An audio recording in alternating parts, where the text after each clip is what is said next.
con Ricardo Salas, el Managing Director de Ipsos Public Affairs. ¿Cómo estás, Ricardo? Muy bien, muchas gracias, Rodrigo. Buenos días y buenos días para tu auditorio. Estamos platicando cosas muy interesantes a propósito de las encuestas que se publican, que valdría la pena después, en algún otro momento ya lo estaremos hablando, pero hay mucho que hablar también de la perspectiva. Ayer me llamaba la atención, el Fondo Monetario Internacional hacía sus proyecciones económicas, que lo hace de acuerdo a estudios econométricos, ve un avance este año de 2.3% nada mal y de 3% para el próximo año. De hecho, la nota principal del periódico Excelsior se titula o consigna "Descartan una crisis transaccional", porque claro, si estás viendo un crecimiento de 2.3 y el próximo año incluso más acelerado, bueno, pues te habla de que no se estaría viendo lo que había ocurrido, por ejemplo, en el cambio de estafeta 94-95, en el 82, y nos podríamos ir hacia atrás. Desde que tenemos Banco de México autónomo, eso no ocurre. Pero tú tienes los datos de la opinión, la percepción de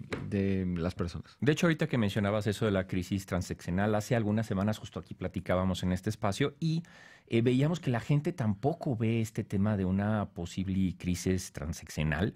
Y ahorita lo que vamos a ver es una encuesta que levantamos en el mes de marzo, cara a cara en hogares, 1,500 casos, y la idea era medir la percepción y expectativas de la gente, ¿no? Y resumiendo un poco lo que vamos a platicar, vamos a ver que la percepción de cómo estamos ha ido empeorando, pero hay una expectativa muy positiva que coincide un poco con esto que mencionas de los analistas.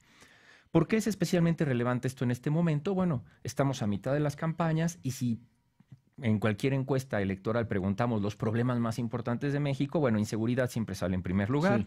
La corrupción tiende a ocupar el segundo lugar, pero en tercer lugar ya aparece la economía, mencionada de diferentes formas, ya sea el incremento de precios, el empleo, crecimiento económico, ¿no? Entonces, lo que nosotros hicimos primero fue preguntarle a la gente si ellos percibían que la situación económica actual del país, comparada con hace 12 meses, estábamos mejor, igual o peor, y aquellos que contestaban igual, bueno, pues siempre hay que saber si estás igual de bien o igual de mal. Lo que encontramos es que a nivel nación, a nivel país, la gente tiene una percepción bastante negativa. De hecho, 66% nos dice que estamos peor que hace 12 meses. Esto es muy relevante porque pues más o menos hace 12 meses hicimos esta misma medición y un porcentaje bastante similar, un 67%, ya que estábamos peor que 12 meses antes, pero esto era justo después del gasolinazo, que bueno, eso claro, cambió radicalmente las expectativas, ¿no? Entonces, de alguna forma estamos a un nivel similar de percepción en términos de cómo nos está yendo o cómo nos ha ido en los últimos meses, que hace un año después del gasolinazo. Y si lo aterrizamos a un tema ya más personal, es decir, cómo nos está yendo en términos familiares, es un 52% los que piensan que nos está yendo peor. Entonces, siempre pensamos que al país le está yendo mucho peor que nosotros. Ya a nivel familiar no somos tan críticos. Ricardo, y eso es a nivel personal, porque algo que veía que se repite no solo en México, sino a nivel mundial, justo escuchaba, y es que dicen, la gente suele ser más optimista con respecto a sí misma que con respecto al conjunto. Es decir, si tú preguntas, ¿cómo ves al país en 12 meses? Dicen, no, muy mal. ¿Cómo ves que va a estar tú en 12 meses? No, bien, yo creo que me va a ir bien. Y estaba viendo que eso se repite en Estados Unidos y México. Cuando reviso, por ejemplo, la confianza del consumidor, es un poco los datos que refleja esa discrepancia. En este caso, ¿qué es lo que recoges? Bueno, yo creo que siempre hay un optimismo. Siempre los mexicanos tendemos a ser bastante más optimistas que en otras nacionalidades. Eso lo hemos visto varias veces.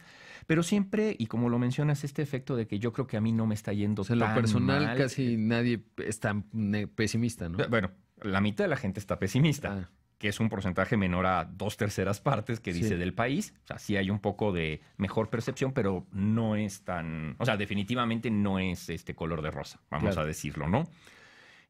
Normalmente, ¿cómo hacemos las personas para saber si nos está yendo bien o mal? Bueno, pues la cartera normalmente es el principal indicador. Y preguntábamos a la gente si creían que el dinero les estaba rindiendo más, igual o menos que hace 3 meses. En noviembre, el 50% de la gente decía que le rendía menos el dinero. Ahora en marzo estamos en 70%, ¿no? Y si lo llevamos un poquito más, bueno, una cosa es lo que rinde, pero ¿y me alcanza? Y aquí lo que encontramos, comparado también con el mes de noviembre, es que en noviembre un 45% de la gente decía que no le alcanzaba. Algunos, la mayoría batallaban y había como un 10% que tenía grandes dificultades. Ahora estamos en un 52%. Entonces sí es un crecimiento en esta sensación de que no estamos llegando. Dada esta situación, creemos que nuestro nivel de vida está mejorando, empeorando o sigue igual respecto a un año. En julio del año pasado, 40% decía que su nivel de vida estaba empeorando, 45% que estaba igual. Ahora en marzo, 48% dice que está empeorando y un 27% que sigue igual. Entonces, pues esto es muy relevante para pues, todo este tema de la contienda electoral. Recordemos alguna carrera en Estados Unidos que decían "It's the economy, stupid", ¿no? O sea, en lo que te tienes que fijar. Sí. Y bueno, en este caso pues hay un descontento fuerte derivado de que no nos alcanza, ¿no? Ahora, pues toda esta situación, ¿a qué nos lleva ya en la práctica?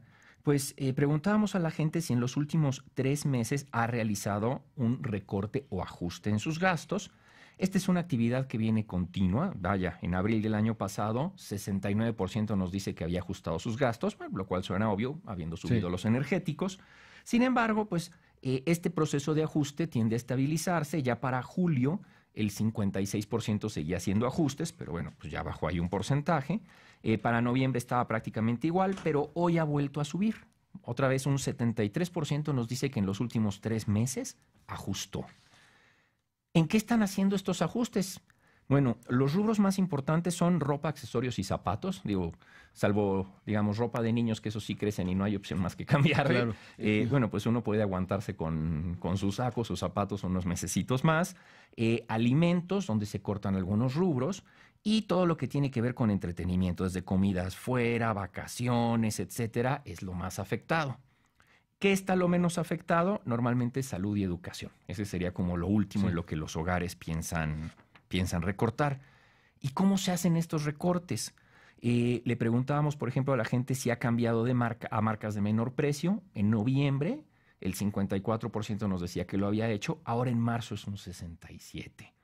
Han cambiado a marcas genéricas o marcas propias. Pasamos de un 47% en noviembre a un 61% ahora en marzo. Y han cambiado a presentaciones o empaques más pequeños. Pasamos de prácticamente 50% en noviembre a 60% en marzo. Entonces, pues un montón de ajustes que reflejan que a lo mejor no está alcanzando el presupuesto. Por supuesto, pues datos muy, muy interesantes y sobre todo que además, pues como siempre puede haber oportunidades y uno detecta muy bien cuáles son esas tendencias de consumo, como aquí la estás especificando, así que pues vale la pena tomarlo en cuenta, sobre todo en las estrategias de los productos de consumo, sobre todo, ya escuchábamos en cuáles, o también incluso en los servicios, ¿no? De hecho, aquí un último dato que creo que es muy relevante es, también preguntamos cómo crees que nos va a ir en los próximos 12 meses. A nivel país, en noviembre, solo el 14% pensaba que nos iba a ir mejor y esto crece a un 34%. Y a nivel personal estábamos en 14 y sube un 47. Entonces, hay una expectativa muy importante que se está generando. Y cuando la vimos, lo primero que hace es que te brinca, oye, ¿qué pasó? Pues tendrá que ver con el proceso electoral. Y corrimos esto por el candidato por el que piensas votar. Y lo que encontramos es que no importa el candidato. O sea, nada más el hecho de pensar que viene un cambio, independientemente de cuál creas tú que es ese mejor cambio, te lleva a pensar que las cosas tienen que mejorar, tienen que ser mejores, vaya. Qué interesante. Cada quien cifra su esperanza en su preferencia electoral, ¿no? Porque como dices, pues es independiente de la preferencia que estén pensando las personas consultadas. Ricardo, como siempre, un gusto. Igualmente, muchas gracias. Datos muy interesantes.